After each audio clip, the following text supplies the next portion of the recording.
नमस्कार, मैं सुचेता, वास्तु और ज्योतिष रिसर्चर। आज हमारा विषय बहुत महत्वपूर्ण है। आज हम कंटिन्यू करेंगे अपने 10वें नियम को, श्री गणेश चतुर्थी के विशेष नियम विधि विधान को। देखिए, ये समझना आपके लिए बहुत आवश्यक है कि गणेश चतुर्थी एक बहुत विशेष पर्व है और हमने आपको स्पष्ट रूप से समझाया था कि ये नियम बहुत ही ज़्यादा असाधारण है और ये गुप्त रूप से भी बहुत ज़्यादा लोग ये बताते नहीं हैं, ना इनकी चर्चा करते हैं। क्यों? क्योंकि एक तो लोगों को ये रहता है कि हमारी बातें कोई समझ पाएगा कि नहीं, या इंटेंशन रहता है कि हमारा भला हो रहा है, सामने वाले का भला ना हो जाए। कोई भी कारण हो, लेकिन ये सारी चीज़ें बहुत ही ज़्यादा गुप्त और गूढ़ रूप से लोग अपने अंदर ही रखते हैं। तो हम ये चर्चा इसलिए कर रहे हैं ताकि आप समझें, गणेश चतुर्थी के महत्व को समझें। क्योंकि बहुत से लोग घूमना फिरना, खाना पीना, एंजॉय करना, गणेश जी के पंडालों में घूमना, बस यहीं तक उसको सीमित कर लेते हैं। इस त्यौहार की जो महत्ता है, इस त्यौहार की गंभीरता है, उससे जुड़ नहीं पाते और इस त्यौहार का पूरा लाभ नहीं उठा पाते। जैसे हमने आपको बताया था कि जैसे भगवान श्री गणेश जी, कृष्ण जी ने इस नियमों का, गणेश चतुर्थी का पालन नहीं किया और क्या हुआ, उनको कितने ही कष्ट झेलने पड़े। यहाँ तक कि उनकी पूरी संभावना थी उनकी जेल यात्रा की और उनको अनेक कष्ट और अनेक प्रकार के दुखों का उनका कारण बना। सुमयंतक मणि की चोरी के कारण दर दर वो भटके, जंगल जंगल वन वन गए, कई दिनों तक उनका युद्ध हुआ। अनेक प्रकार के अपने आप को उन्होंने सही बताने के लिए हर प्रकार से प्रयोजन किया। जब भगवान स्वयं, जगत के रचयिता, जब स्वयं इन नियमों का पालन नहीं करते तो किस प्रकार की उनकी दुर्गति होती है। तो हम तो सामान्य जन हैं, हमारी किस प्रकार से क्या गति होगी तो आप समझ नहीं सकते। तो कहने का ये अर्थ है कि इन नियमों का पालन करना बहुत आवश्यक है। और जैसे पिछले वीडियो में हमने आपको बताया था कि मूलाधार ये चक्र भगवान श्री गणेश का है। जिनका मूलाधार कमज़ोर है, उनके पास कितना पैसा है, वे कभी भी अपने जीवन में बरकत की संभावना उनके जीवन में नहीं रहती। हाँ, आप साधारण व्यक्ति हैं, मिडिल क्लास है, आपका कोई बहुत, आपके जीवन में लाखों करोड़ों रुपए नहीं है, लेकिन आपके जीवन में बरकत, प्रसन्नता, खुशी, एक जीवन में एक सामान्य जीवन आप जी पाएंगे। क्यों? क्योंकि आपका मूलाधार मजबूत है। मूलाधार ही तय करता है, मूलाधार चक्र ही तय करता है कि आपका बॉडी स्ट्रक्चर कैसा है, आपका जो है टांगों की स्थिति कैसी है, पाँव की स्थिति कैसी है, आपका मूल आधार कैसा है और आपकी आर्थिक स्थिति कैसी है। इसीलिए इसका नाम मूलाधार है, इसीलिए यहाँ के देवता श्री गणेश है और इसीलिए भगवान श्री गणेश को साधना का ये माध्यम हमने आपको बताया था कि भगवान स्वयं श्री हरि विष्णु जी को ये एक्सरसाइज करनी पड़ी भगवान श्री गणेश को प्रसन्न करने के लिए। कथा क्या थी हमने आपको बताया था, इसे बहुत डिटेल में हमने आपको 2-3 बार ये कथा दी है, आप जाके प्लेलिस्ट में चेक कर सकते हैं। मंत्रों के साथ जोड़कर करेंगे तो कई हज़ार गुना ये आपको फल देने वाले होंगे। और इस कथा में हमने आपको बताया था, शॉर्ट में अगर हम आपको बताएं, कि भगवान श्री गणेश बाल रूप में और श्री हरि नारायण का युद्ध हो रहा था और युद्ध के समय भगवान, जब नारायण श्री हरि जान रहे थे कि ये बाल रूप गणेश जो है माता पार्वती और भगवान शिव जी के सुपुत्र हैं, तो उनको प्रसन्न करने के लिए उन्होंने सारी चीज़ें की और उनके जो इतने गुस्से में और उनके आघात से बचने के लिए उन्होंने सब प्रयास किया। परंतु उस प्रयास में भी उन्होंने देखा कि वो अपने आप को किसी प्रकार से उनसे सुरक्षित नहीं हो कर पा रहे थे अपने आप को। तो उन्होंने इस योगिक एक्सरसाइज को की। मैंने आपको बताया हर चक्र को मजबूत करने की एक योगिक एक्सरसाइज होती है। अगर आप इन चक्रों के माध्यम से, बहुत सिंपल होती है, लोग जानते नहीं हैं और इसका लाभ नहीं ले पाते। तो अब जैसे जैसे आप इस एक्सरसाइज को करेंगे, आप देखेंगे कि आपका जो है मूलाधार चक्र अपने आप मजबूत होने लगा है। अर्थात आपके जीवन में अपने आप बरकत, सुख और धन संपत्ति आने लगी है। स्वास्थ्य आपके जीवन में स्वयं चल कर आने लगा, आप स्वस्थ होने लगे हैं। तो कहने का ये अर्थ है कि ये सारी चीज़ें सिर्फ श्री गणेश जी की साधना के माध्यम से ही मिल सकता है। क्यों? क्योंकि मूलाधार ही एक स्थान है कुंडलिनी का, जहाँ पे हमारी कुंडलिनी शक्ति सुषुप्त रूप से सोई हुई है। उसको जागृत नहीं करेंगे तो आप परेशानी में रहेंगे, आपकी एनर्जी राइज करेगी ही नहीं, आप परेशानियों में पर यहाँ वहाँ धक्के खाएंगे और आपको लगेगा ही नहीं, आपको रास्ता मिलेगा कि नहीं। तो कहने का ये अर्थ है कि ये साधना काल है। और जो आगे हम आपको जानकारी देने वाले हैं, जिन नियमों के बारे में हम आपको बताने वाले हैं, ये आपको किसी ग्रंथ में नहीं मिलेगा, किसी भी आपको पुराण में नहीं मिलेगा।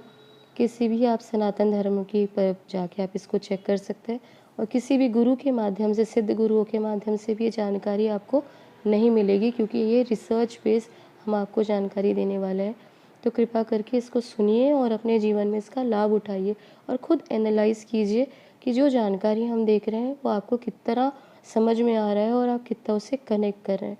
देखिए, सबसे पहले हमने आपको बताया कि चतुर्मास का समय, और इस चतुर्मास के समय को अगर आपने सही तरीके से इसका यूटिलाइज़ किया, इसका प्रयोग किया, इसका उपयोग अगर आपने सही तरीके से किया, क्यों हम कहते हैं चतुर्मास सबसे आपकी लाइफ का एक इंटेंस और एक इम्पॉर्टेंट टाइम है, क्योंकि देवता सो जाते हैं। आप देखेंगे जितनी भी आपके जीवन में परेशानियाँ आई हैं, आपके जीवन के बड़े से बड़े मिस्टेक या बड़े से बड़े आपने जो है गलत डिसीजन लिए हैं, वो चतुर्मास का ही समय होता है। क्यों? इस समय देवता सोते हैं और नेगेटिव शक्तियाँ जागृत होती हैं, और जागृत होने के कारण आप गलत डिसीजन, गलत चीज़ें, गलत आपके जीवन में प्रयोजन होने लगते हैं और आपको पता ही नहीं चलता किस प्रकार से आप चीज़ों से परेशानी में आप बढ़ते जाते हैं। इसीलिए इन चतुर्मास में किसी भी शुभ कर्म को करना मना है। ना विवाह, ना बिज़नेस स्टार्ट करना, कि ना कर्ण छेदन, ना मुंडन आदि किसी भी चीज़ को आप नहीं कर सकते। क्यों? क्योंकि ये बहुत ही ज़्यादा खतरनाक समय होता है जब दैत्य शक्ति, राक्षसी शक्तियाँ जागृत होती हैं और सारी देवीय शक्तियाँ सुषुप्त हो जाती है, शांत रहती हैं, और इसको योग निद्रा में भगवान की शक्तियों के रूप में देखा जाता है। वैसे हमने आपको बताया कि एक्चुअल में ये क्या है, आप जाकर देख सकते हैं। ये दक्षिणायन, उत्तरायण एक्चुअल में क्या चीज़ होती है, इसको भी आपको समझना बहुत आवश्यक है। इसका बहुत सुंदर तरीके से इसका विवरण दिया हुआ है श्री सूर्य सिद्धांत, जिसको भगवान श्री जिनकी रचना की है मायन ऋषि ने। तो अगर आप ये पुस्तक पढ़ें तो उस पर भी इस चीज़ को आप समझ सकते हैं, डिकोड करना पड़ेगा, परंतु तो कहने का ये अर्थ है कि ये चतुर्मास का विशेष समय आपको बहुत सावधानी से अपने लाइफ में देखना चाहिए, और इसीलिए कहा जाता है कि आप इस चतुर्मास में अगर आप सही तरीके से अब इस समय को समझ लें और उसका प्रयोग कर लें, तो आपके लिए सारी चीज़ें आपके लिए बहुत संघर्ष में नहीं रहेगी, आसान हो जाएगी। भले वो स्वास्थ्य हो, संपन्नता हो, किसी प्रकार की पॉजिटिविटी आपके लिए लाइफ में अचीव करना। और ये शुरू कैसे होता है? सावन काल से। सावन के महीने से हम चतुर्मास का प्रारंभ मानते हैं, और ये आप जानते हैं सारे ही ग्रंथों में लिखा है कि चतुर्मास के सावन के महीने में, वैसे तो सिद्ध जैन मुनि जो है वो 4 महीने एक ही स्थान पर विराजमान रहकर साधना करते हैं, परंतु अगर आपको ये लगे कि नहीं हम 4 महीना तो नहीं कर सकते, ये हमारे लिए बहुत कठिन है, तो कम से कम 1 महीना आपको कहीं नहीं जाने का, ये बिल्कुल निषेध है, शास्त्रों में है, सनातन धर्म सम्मत है कि आप सावन के महीने में आप ट्रैवल नहीं कर सकते। और जो करता है उसको वो पता है कि किस प्रकार की उसको कष्ट और हानि उठानी पड़ती है, भले वो शारीरिक हो, मानसिक हो, या किसी प्रकार की भी आपको प्रॉब्लम उठानी ही पड़ती है। और ये आपको समझना होगा, जैसे चतुर्मास के समय, जैसे हमने सावन से शुरू किया, सावन के साथ सबसे महत्वपूर्ण चीज़ होती है, इस समय हम बिल्कुल शुद्धि के साथ अपनी साधना में रहते हैं, शिव में रहते हैं, और पूरा हमारा जो प्रयोजन रहता है कि हम अपनी लाइफ में एकदम जो है शुद्ध और पवित्र जीवन जिए। इसीलिए आप जो ये नियमों का पालन करते हैं, आप गाय का दूध नहीं पीते, क्योंकि आप जानते हैं उसमें बहुत सारे बैक्टीरियाज आदि जो है, क्योंकि गाय इस समय हरा चारा लेती है, और सारे पत्तियों में जो है जीवाश्म, माइक्रो ऑर्गेनिजम्स, अनेक प्रकार के कीट पतंगे, उनके अंडे रहते हैं बारीक, जो आँखों से नहीं दिखते।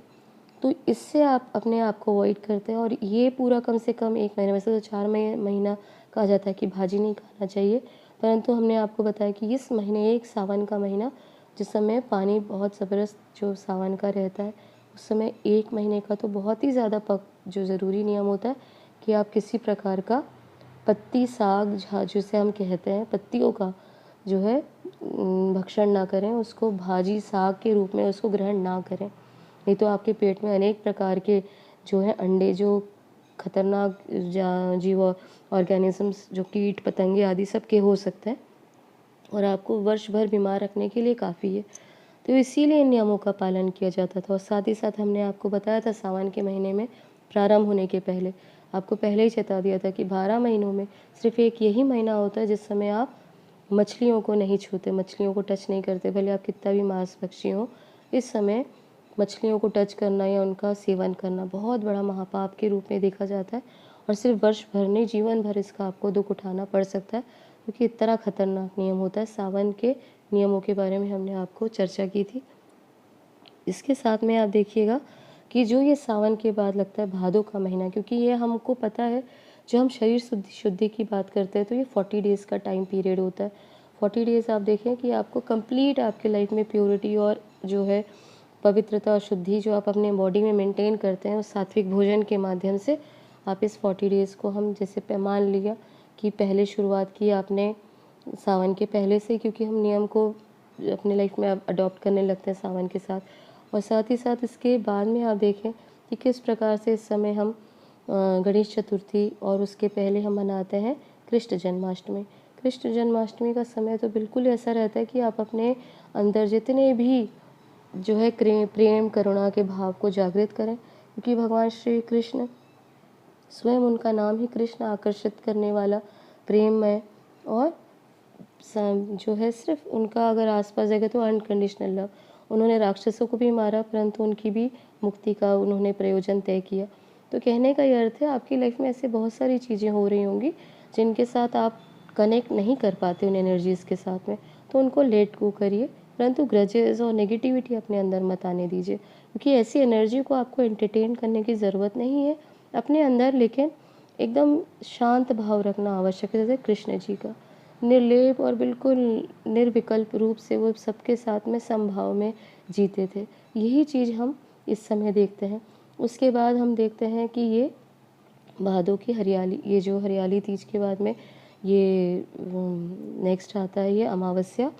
और ये अमावस्या जिसको हम देखते हैं भादों की अमावस्या, ये बहुत ही ज़्यादा महत्वपूर्ण होती है, क्योंकि इस समय हम और आगे बढ़कर भगवान जो है कृष्ण रूप का जो सबसे प्रेम भाव जिसके साथ में था, वो गौ रूप की हम सेवा करते हैं।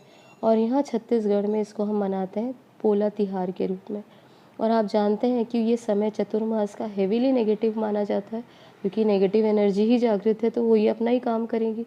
तो जब आप साधना में प्रवेश करने वाले हैं, अभी तक आपने सिर्फ अपने आप को प्योरिटी के लिए, अपनी आत्मा को, अपने अंदर के जो है मन को शुद्ध रखने के लिए, सब मतलब मन और शरीर की शुद्धि के लिए काम किया। अब आप साधना में प्रवेश करने वाले हैं। स्टार्ट होता है ये अमावस्या के साथ में। इस समय आप क्या करते हैं? इस समय आप गाय की सेवा करते हैं, गाय को प्रसन्न करते हैं। और आपने देखा होगा, जब भी हम कोई शुभ कर्म करते हैं तो गाय की सेवा के बिना कोई भी शुभ कर्म नहीं हो सकता। भले कोई पूजा हो, पाठ हो, कुछ भी हो, हम किसी भी चीज़ को गाय के प्रसन्न किए बिना हम नहीं कर सकते। तो यहाँ पे हमारे छत्तीसगढ़ में तो उसको पोला तिहार कहा जाता है, पोला त्योहार आप कहें। और इस समय गाय की पूजा की जाती है, और अपने जो कृषि प्रधान जो कृषक हैं, वो इस समय अपने जितने भी हल हैं और टूल्स हैं उनकी पूजा करते हैं, खेत में जाकर दिया आदि करते हैं। और सबसे मुख्य रूप से गाय को सजाना, बैलों को सजाना, उनकी जो है दौड़ का यहाँ एक आयोजन होता है, साथ ही साथ उनका कंपटीशन, बहुत सारी चीज़ें होती हैं, बहुत सारे खेल और नए नए नैवेद्य व्यंजन बनाए जाते हैं। तो कहने का ये त्यौहार है, इससे भी पूरी तरीके से गाय की सेवा के साथ में हम यहाँ कनेक्ट करते हैं, क्योंकि हमें पता है कि अब हम इंटेंसली इसमें आगे जाने वाले हैं, जिस चीज़ की एनर्जी को हमको अपने लाइफ में अपलिफ्ट करनी है, और वो है श्री गणेश जी की साधना। बहुत सारे लोग इसे हंसी मजाक और सिर्फ एक घूमना फिरना, पेंडोल पंडाल जाकर भगवान गणेश को देखना और कहीं जाके बस कुछ खा लिया, पी लिया, एंजॉय कर लिया, बस यही इस तक ही तक सीमित रखते हैं। पर ऐसा नहीं है। हम जैसे बताया कि मूलाधार, अब आपको आना है अपने चक्रों के माध्यम से। अब इन चीज़ों को आप चक्रों के साथ जोड़ कर देखिएगा। देखिए, हर चक्र का एक साधना का एक समय जिसको आप पूरी तरह जागृत कर सकते हैं। यहाँ पे मूलाधार चक्र की बात हम करेंगे तो ये 10 दिन का समय जब हम भगवान श्री गणेश जी की साधना को करते हैं और उसी के माध्यम से अपने मूलाधार को पुष्ट करते हैं। ये 4 पंखुड़ियों वाला चक्र होता है, और इस समय हम इन मंत्रों के माध्यम से, अगर बीज मंत्र प्रयोग करें तो सर्वश्रेष्ठ है, इन मंत्रों के माध्यम से हम चक्र को पुष्ट करना शुरू करते हैं। और मैंने बताया कि आपको अगर आपके घर में पैसे हैं, धन संपत्ति है, तो डेफिनेटली आपका मूलाधार चक्र मजबूत है। और अगर आपके घर में बरकत नहीं है, आपके हाथ में पैसे नहीं टिकते, यानी आपका गया है बिल्कुल मूलाधार। आपकी साधना वहाँ पे जो कुंडलिनी शक्तियाँ सुषुप्त रूप से सोई हुई हैं, वो सोई हुई हैं, आपका भी कुछ नहीं हो सकता। आपका शरीर, आपके पाँव, आपकी एनर्जीज़, आपका सब कुछ धीरे धीरे डाउन होते जा रहा है। तो यहाँ से आपको स्टार्ट करना है मूलाधार शक्ति के साथ जोड़कर। जैसे पिछले वीडियो मैंने बताया कि आप किसी की भी एनर्जी चेक कर सकते हैं हाथों के माध्यम से, अगर आप शक्तियाँ, क्योंकि ये सब एनर्जी जो जानते हैं, सीखे हैं, वही ये सब कर सकते हैं। तो कहने का ये अर्थ है कि ये बहुत ही ज़्यादा इम्पॉर्टेंट है। अगर आपको कोई बुद्धू बना रहा है कि उसके पास बहुत धन संपत्ति है, तो इस प्रपंच में मत पड़े। उसका मूलाधार चक्र ही समझ में आ जाता है कि है क्या है, उसकी आर्थिक स्थिति क्या है, उसका शारीरिक स्थिति क्या है। तो ये चीज़ों को आपको समझना होगा। मूलाधार के बिना आप ना आध्यात्मिक रूप से राइज़ कर सकते हैं, ना शारीरिक रूप से राइज़ कर सकते हैं। ना संसार मिलेगा, ना आपको जीवन में कोई सुख, और स्पिरिचुअल आपकी एनर्जी आपकी राइज़ कर सकती है। और इसको समझना बहुत आवश्यक है। 2 ही चीज़ होती है भोग के माध्यम से। अगर आपके जीवन में अर्थ है, तो या तो भोग से भोगों को प्राप्त करके, सुखों को प्राप्त करके मोक्ष की तरफ बढ़ेंगे। क्योंकि जैसे हर आपने कथाओं में सुना होगा धर्म ग्रंथों की, कि एक राजा किस प्रकार से वन गमन की तरफ बढ़ा। क्योंकि उसके साथ में उसके जीवन में तृप्ति थी। उसने देखा संसार में सब कुछ करके देख लिया, सब चीज़ों का सुख उठा के देख लिया, भोजन, व्यंजन, हर चीज़ें, हर प्रकार के गाड़ी घोड़ा सब देख लें, लेकिन इसको कहा जाता है कि इसके बाद आपको लगता है कि नहीं, इसके आगे की यात्रा को हमको प्राप्त करना है। तो यहाँ से शुरू होती है आपकी भोग की ख़त्म होने से मोक्ष की यात्रा। और दूसरी एक और चीज़ होती है भोग के कारण, वो है तामसिक यात्रा। अगर आप सात्विक भोग लेते हैं, तो आप सात्विक भोगों को अपने जीवन में अपनाते हैं, तो आपके मोक्ष की यात्रा ही तभी शुरू होगी। और आप अगर सात्विक की जगह तामसिक जीवन जीते हैं, तो तामसिक जीवन के कारण आपकी अधोगति ही होगी, भोग से अधोगति। तो इस चीज़ को समझना बहुत आवश्यक है, क्योंकि अगर ये कंसेप्ट आपको क्लियर नहीं होता, तो मूलाधार चक्र के साथ में आपने जागृत किया, पूरा तामसिक जीवन जिया, गलत चीज़ें खाई, गलत चीज़ें पी, गलत जीवन, गलत आचरण, और आपका हो गया अधोगति। फिर यहाँ से कुछ मोक्ष नहीं होने वाला, सिर्फ आपका अधोगति ही होगी, नीचे की यात्रा होगी। तो इसके बाद आप देखें, ये 10 दिन आप इंटेंस अगर आप भगवान श्री गणेश के लिए समर्पित होकर साधना करें, तो उसके बाद जागृत होता है आपका स्वादिष्टान चक्र। नीचे से जो ऑरेंज कलर आप देख रहे हैं, सेकंड चक्र है, उसको कहते हैं स्वादिष्टान चक्र। और इस चक्र से ही आप देखें कि संतान उत्पत्ति का रिप्रोडक्शन ऑर्गन्स यहीं से एक्टिवेट होते हैं। तो अगर इस चक्र में प्रॉब्लम है, तो आपको कभी भी संतान से सुख या संतान को सुख या संतान होना ही आपके लिए एक दुर्लभ चीज़ हो जाएगी, क्योंकि ये स्वादिष्टान चक्र। और हमने इसको जितना स्टडी किया है, हमने इस देखा है कि स्वादिष्टान चक्र मात्र जाके पितरों के साथ जुड़कर देखा गया। ऐसे बहुत सारी शक्तियाँ जागृत रहती हैं, लेकिन प्रमुख रूप से यहाँ स्वादिष्टान चक्र के साथ आप इसको जोड़कर ही देखेंगे। और स्वादिष्टान चक्र पितरों के साथ, क्योंकि पितृ ही एक ऐसा डिपार्टमेंट है उनके हाथ में, जो आपको संतान देता है। और किस प्रकार की संतान होगी, कैसी संतान मिलेगी, संतान से सुख होगा कि संतान से दुख होगा, संतान अधोगति कराएगी परिवार की, संतान उन्नति कराएगी, ये पितृ तय करते हैं आपके कर्मों के अनुसार। और ये स्थिति बनती है आपके स्वादिष्टान चक्र के साथ में। और यहाँ पे आपको एक चीज़ समझना होगा कि स्वादिष्टान चक्र, जैसे हमने आपको बताया कि जब आप देवताओं के बारे में, हमने बहुत सारी वीडियो में चर्चा की है, देवताओं में जब आप मंत्र के साथ हवन करते हैं, तो आप देवताओं के लिए, देवी के लिए, या सात्विक जो पॉजिटिव एनर्जी है जिनको आप प्रसन्न करते हैं, तो स्वाहा मंत्र का, जो अग्निदेव की पत्नी है, स्वाहा मंत्र, स्वाहा देवी की के माध्यम से आप वह होम देते हैं, हवन करते हैं। और जब आप पितरों के निमित्त अगर आप हवन कर रहे हैं, तो वहाँ पे आप स्वधा मंत्र, जो अग्निदेव की पत्नी है, उनका मंत्र जागृत करते हैं। स्वधा के माध्यम से आप पितरों को हवन देते हैं। तो स्वधा यहाँ स्वाधिष्ठान, ये दोनों चीज़ को आपको कनेक्ट करके समझना पड़ेगा। और दूसरी ये बात कि अगर इस चक्र को आपको मजबूत करना है, तो आप देखेंगे आपको बहुत अपने शोल्डर्स के माध्यम से आपको पता चल जाएगा कि किसके शोल्डर की स्थिति कैसी है, उसके संतान की वैसी स्थिति, उसकी वैसी परेशानी या अच्छा या जो भी है पॉजिटिव नेगेटिविटी, उसको देखने में मदद मिलती है। इस पर हमने चर्चा कर चुकी है, कई बहुत सारे डिटेल्स में हमने आपको बताया। तो रिकॉल करा रही थी मैं आपको, पॉइंट कनेक्ट करा रही थी कि किस प्रकार से आपस में सारी चीज़ें इंटर रिलेटेड है, आपकी बॉडी के पार्ट्स के साथ में भी। जो हमने आपको वीडियो दिया था, रोग चोट बीमारी, इस तरह से हमने आपको एक वीडियो दिया था, कुछ ही दिन पहले दिया था। तो इसमें भी हमने स्वादिष्टान चक्र के बारे में, यानी अपने शोल्डर्स की जो रोग होते हैं, उस पर चर्चा की थी। और आपके कौन से पीतर अतृप्त हैं, जब तक उनकी तृप्ति के लिए आप नहीं कार्य करते तब तक ये चक्र आपका पुष्ट नहीं होगा और इससे संबंधित परेशानियाँ जुड़ी रहेंगी। और ये भी आप देखेंगे कि पितृ महिला है कि पितृ पुरुष है, इससे भी आपको पता चल जाता है आपकी बॉडी देखकर। तो ये भी बहुत आपस में इंटर रिलेटेड है। ये पूरा पितृ पक्ष का, क्योंकि देवी जब हम गणेश जी की साधना करते हैं तो हमने मूलाधार 10 दिन की साधना की, उसके बाद ये पूरा 15 दिन का जो पक्ष है उस समय हम किसकी साधना करते हैं? अपने पितरों को प्रसन्न करने के लिए सारी सफ़ेद चीज़ों का प्रयोग करते हैं। सफ़ेद आसन, सफ़ेद कपड़े, सफ़ेद वस्त्र, सफ़ेद चांदी। चांदी मतलब आपको पता है कि ये सारी चीज़ें तो दान की ही जाती है। सफ़ेद फूल पितरों के माध्यम से और किसी रंग का प्रयोग नहीं किया जाता। और ये चीज़ आपको पूरे अगर आपने 15 दिन की तो इससे क्या पुष्ट होगा? आपका स्वादिष्टान चक्र मजबूत होगा। और उसके बाद आप देखते हैं मणिपुर चक्र।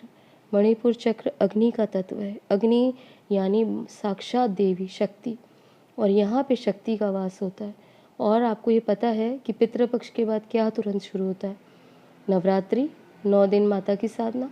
और यहाँ पे हम देते हैं 9 दिन माता की साधना, यानी कंटिन्यूस 9 दिन आप अग्नि की साधना कर में रहते हैं। आप यहाँ अपने मणिपुर को जागृत करते हैं। मणिपुर की शक्तियाँ आपके नाभि चक्र को भी कहा जाता है।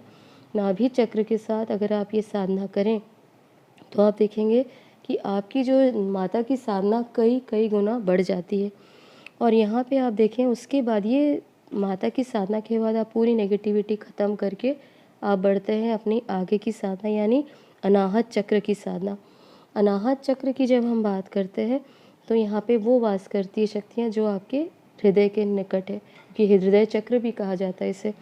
तो हृदय के चक्र से आपका कौन, आपके ईष्ट आपके सबसे ज़्यादा निकट होते हैं। कौन है आपके ईष्ट? नारायण हैं, भगवान श्री कृष्ण हैं, भगवान सूर्य हैं। कौन है? तो वो आपके हृदय चक्र की शक्तियों को, क्योंकि यहाँ तक आपने क्या किया, मूलाधार तक आपने दीपावली के पहले आपने मना लिया दशहरा, यानी सारी चीज़ें नेगेटिविटी आपने दशहरा के साथ भस्म कर दी। आपके तीनों नीचे के चक्र जागृत हो गए।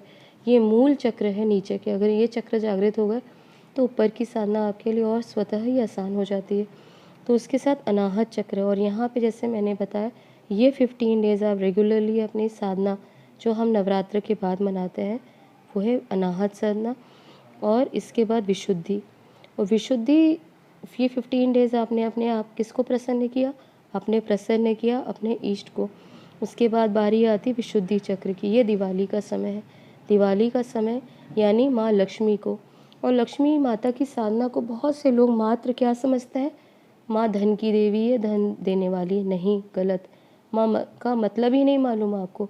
लक्ष्मी यानी लक्ष्य को पूरा करने वाली देवी, लक्ष्य को पूरा करने वाली शक्ति, ये है माँ लक्ष्मी।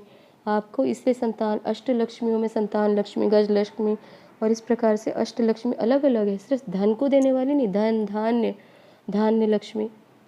तो कहने का ये अर्थ है कि एक एक शक्ति यानी लक्ष्य की पूर्ति आप करते हैं कैसे? 15 दिन के बाद जो आती दिवाली का समय, 15 डेज़ को आप बांट लीजिए और एक एक समय को आप गिनती कर लीजिए। उसके बाद आपकी विशुद्धि चक्र में जो हमने आपको बताया कि लक्ष्मी जी की साधना का समय होता है, 15 डेज़ आप बांट के देखें, ठीक है। और विशुद्धि चक्र क्यों? गले का चक्र, ये थ्रोट चक्र भी कहा जाता है, गले का चक्र कह लीजिए हिंदी में। और ये चक्र आपका थ्रोट चक्र क्या दिखाता है? जब आपकी ज़बान अच्छी होगी तभी आपको लक्ष्य प्राप्ति आपकी होगी।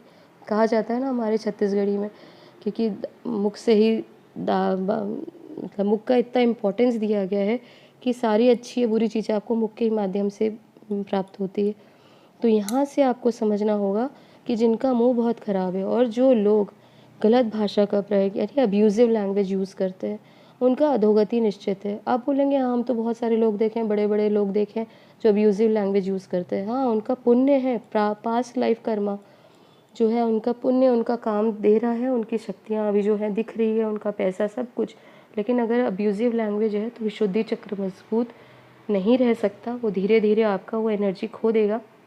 और साथ ही आप उस जो भी अब्यूज़िव लैंग्वेज यूज़ करेगा उसका जहाँ पे जो भी लक्ष्य प्राप्त करना है उससे वो मिसगाइड हो जाएगा और उसको कोई भी लाइफ में उसके अचीवमेंट वो नहीं कर सकता।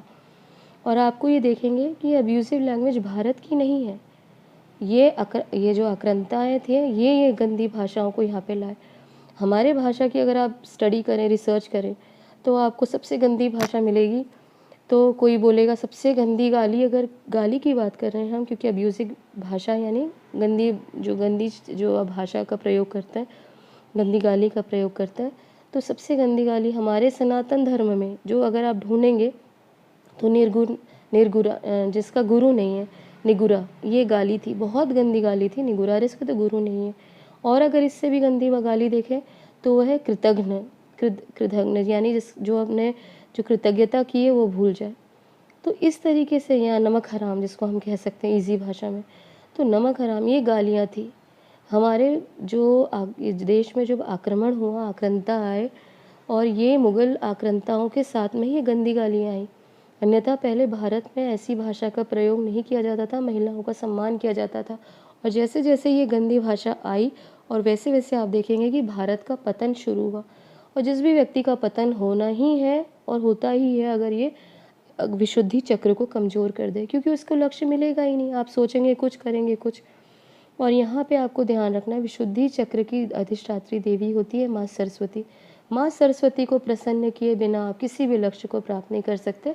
जो हम दिवाली में देखते हैं, लक्ष्य प्राप्ति करनी है तो आपको साक्षात रूप से पहले माँ सरस्वती के माध्यम से ही, क्योंकि बहुत से लोग हैं स्पेसिफिकली ईस्ट भारत में, यानी पूर्वोत्तर भारत में, पूर्व भारत में देखेंगे कि जहाँ पे दिवाली के समय माँ लक्ष्मी की पूजा नहीं, माँ काली की पूजा की जाती है।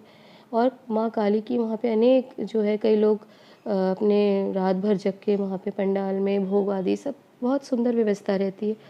तो कहने का ये अर्थ है, माँ सरस्वती को प्रसन्न किए बिना ना आप लक्ष्मी को प्राप्त कर सकते हैं, यानी लक्ष्य को प्राप्त कर सकते हैं, धन को प्राप्त कर सकते हैं, और ना आप काली को प्राप्त कर सकते हैं, यानी शक्ति को, बल को प्राप्त कर सकते हैं। तो इसीलिए आपको ये एनर्जी समझनी होगी। और विशुद्धि चक्र की साधना अगर ये मंत्र के साथ, इनके बीज मंत्रों के साथ करें तो आपको इसका बहुत लाभ होगा। उसके बाद साधना शुरू होती है आज्ञा चक्र की, और आज्ञा चक्र में आप गुरु की साधना देखते हैं। और ये हो सकता है कोइंसिडेंट हो, क्योंकि इसी समय हम करते हैं गुरु नानक जयंती का समय हम पूजा पाठ का देखते हैं, जो हर चौक चौराहे में गुरु नानक जयंती में सिख भाई बहन जो हैं वो अनेक अपनी सेवाएं देते हैं। तो कहने का ये अर्थ है, अगर आप ये चतुर्मास के समय इन नियमों को, इन जो है चक्रों के माध्यम से हर 15 डेज़ के इसको आप डिवाइड कर लीजिए चतुर्मास को, और इसको देखिए किस प्रकार से आपकी लाइफ के मूल चूल चक्रों के माध्यम से लाइफ को परिवर्तित कर सकते हैं। अभी हम आज्ञा चक्र की बात कर रहे हैं। आप जानते हैं आज्ञा चक्र में वास है गुरुमंडल का, गुरुओं का, और आप अपने इष्ट को, अपने गुरु जिनको मानते हैं उनको, और या जो आपके परिवार के अगर कोई गुरु हैं उनको, या गुरु मंडल के माध्यम से आप गुरु साधना करें तो आपकी ये जो है आज्ञा चक्र की शक्तियाँ बढ़ती हैं। उसके बाद लास्ट हम बात करेंगे सहस्त्रार्थ। और सहस्त्रार्थ चक्र क्या है? सहस्त्रार्थ चक्र है जहाँ से आपको पूरी चीज़ों को कम्प्लीटली, आप अपनी लाइफ को एक कंप्लीट होलीनेस की तरफ आगे बढ़ाते हैं। और ये समय कौन सा होता है? देव दिवाली का, यानी यहाँ देवता उठते हैं और दिवाली मनाते हैं, इसलिए देव दिवाली। पहले होगी देव उठनी एकादशी, जब देवता उठ जाते हैं उसके बाद हम मनाते हैं देवताओं की दिवाली। और आप देखे होंगे, अगर बहुत सारे लोग, हो सकता है उनकी अगर बहुत अच्छी किस्मत हो, दिव्य अगर उनको अनुभव हुआ होगा ये देव दिवाली का, आसमान में किस प्रकार से लाइटें भी चमकते हुए बहुत से लोगों का अनुभव है, ये आप पूछ सकते हैं। जो ये रात भर अगर ये जाके वहाँ पे, इसका भी आप अपने लाइफ में अनुभव कर सकते हैं। तो कहने का ये अर्थ है कि जब देवताओं को जागृत करने का समय है और आपकी शक्तियों का जागृत करने का समय। हमने हर चक्र के बारे में आपको उनकी जो है एट्रीब्यूट्स नहीं दिए, नीचे के 2 ही चीज़ बताए कि मूलाधार का जो है आपका धन का कारक होता है, और स्वादिष्टान का संतान का होता है। वैसे हर एक चक्र का, क्योंकि बहुत ज़्यादा लेंदी और बहुत बड़ा वीडियो हो जाएगा अगर आपको मंत्र, चक्र, उसके एट्रीब्यूट सब कुछ समझाने लगे। परंतु इस समय इस तरीके से अगर आपने साधना का अपने लाइफ में प्रयोजन किया और चक्रों के माध्यम से इसको अपने लाइफ में, क्योंकि देखिए जैसे कि पहले मैंने बताया कि गणेश जी की साधना यानी 10 डेज़ ये किया, फिर अपने आप यहाँ पे आप देखें पितरों की साधना, उसके बाद नवरात्र साधना। नवरात्र के बाद आप देखिए लोग भूलते जाते हैं कि नहीं, हमको इसके आगे भी जाना है। तो जैसे कि आपने गायत्री मंत्र सुना होगा, ओम भूर्भुवः स्वः, तो ये पूरा गायत्री मंत्र नहीं है, तो ओम भूर्भुवः तक ही रह जाता है। ओम यानी संपूर्णता, यानी मंत्र की जो प्रारंभ करते हैं, भू भुव स्वः की बात करेंगे तो भू यानी भूमि, स्व यानी स्वादिष्टान चक्र यानी पितरों का, और भू भुव भुव यानी जैसे मैंने बताया कि पितरों का, और स्व यानी स्वर्ग की, जो मूलाधार से जुड़ा हुआ है। तो यहीं तक रह जाती चीज़ें, उसके आगे लोग आगे नहीं कर बढ़ पाते, और इसलिए पूरा जो लाइफ का जो है कंप्लीटनेस, जो होलीनेस है, उसको कंप्लीटली नहीं इसको देख पाते, समझ पाते और अपनी साधना में पूरा लाभ ले पाते। तो ये चीज़ आपको ध्यान रखनी होगी। साथ ही साथ हमने आपको ये बताया था कि ये बहुत ही इम्पॉर्टेंट है कि आप जब आप गणेश जी की साधना करें तो कृपा करके आप ये जो है मिट्टी के गणेश ना लाएँ। मिट्टी के गणेश मैंने बताया था, इस वीडियो को भी जाके आप चेक कर सकते हैं। और मैंने आपको बताया है कि मिट्टी जो होती है मृदा होती है, मृदा यानी जो ये हम इसका मेदिनी का भी इसको नाम दिया गया, प्राचीन नाम मेदिनी ही था, यानी जो राक्षसों के मेद और ये उनके पास पिब और उनके मज्जा, इस तरीके से उसको बना कर लपेट कर, जो 2 राक्षसों की हमने आपको कथा सुनाई थी, आप जाकर चेक कर सकते हैं। इससे आपको पूरा लाभ नहीं मिलेगा जो आप गणेश साधना करें। इस कथा को भी जाके आप पढ़ें और साथ में ये भी समझने का प्रयास करें कि जो भी आप करते हैं, आप पूजा पाठ उनके कम से कम नियम विधि को पूरी तरह से धारण करें।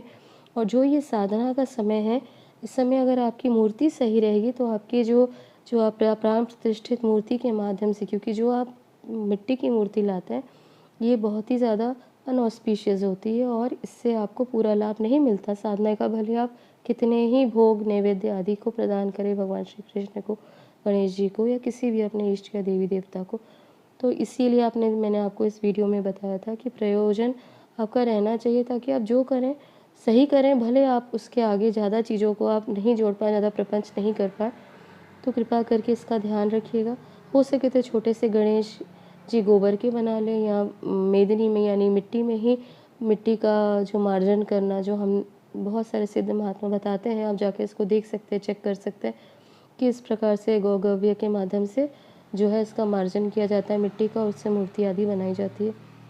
और अगर आपके पास में नहीं हो पा रहा है समय, तो कुछ मूर्तियाँ हमारे पास बची हैं, थोड़ी सी मूर्तियाँ हमने बनाई थी कि ये हमारा शौक़ भी है, और इस तरह से हमने कुछ मूर्तियाँ बनाई हैं। अगर आपको ये मूर्तियाँ आप चाहते हैं तो आप हमसे भी परचेज़ कर सकते हैं। बहुत लिमिटेड हमने मूर्तियाँ बनाई हैं, क्योंकि ये सारा जो है इसमें बहुत ज़्यादा समय और बहुत सारी चीज़ें इस पे शुद्धि के माध्यम से इसको आप पूरा कर सकते हैं। बहुत ही ज़्यादा जैसे आप भोजन बनाते समय शुद्धि का ध्यान रखते हैं, पवित्रता का ध्यान रखते हैं, तो इस मूर्तियों को बनाने के समय भी आप जब इनका मार्जन करके बनाते हैं तो हर एक नियमों को बहुत बारीकी से आपको पालन करना पड़ता है, अन्यथा ये भी जो है आपके लिए एक नेगेटिविटी का कारण बनता है। तो कहने का ये अर्थ है कि जो भी आप चीज़ों को अपने लाइफ में ऑर्गेनाइज़ करें, पूरी एनर्जी के साथ, पॉजिटिविटी के साथ, सकारात्मक एनर्जी के साथ करने का प्रयास करें। तो ये कुछ मूर्तियाँ हमारे पास में अभी एक्स्ट्रा हैं, आप चाहें तो हमसे